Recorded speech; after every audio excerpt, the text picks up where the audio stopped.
Assalamualaikum warahmatullahi wabarakatuh. My name is Alya Abdullah from 3 Janatul Fidaus. Today, I want to show you how to make a snow globe like this one here using a unused glass jar.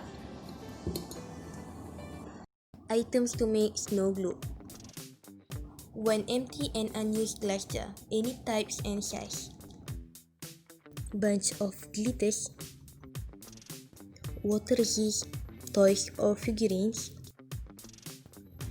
hot glue gun,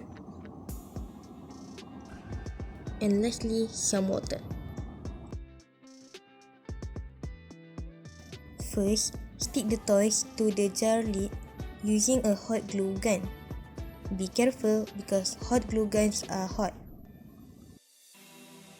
Make sure the toys stick well and it's not fall off when you turn the lid upside down, like this.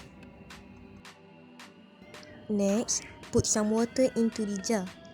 You can put as much as you want, but make sure it is not too full. After that, put some glitters into the water. You can choose any types or any colors of glitters.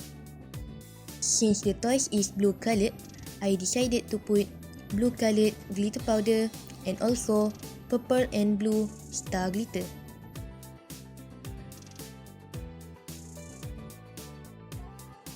Shake the jar well for a few seconds.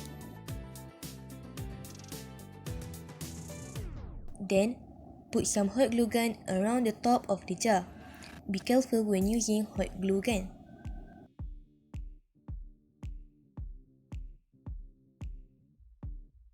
And lastly, put the lid to the top of the jar. Twist it until it gets tight. The snow globe is done. Shake the jar and put it upside down. And now, you can enjoy the mesmerizing scenes. Thank you for watching this video.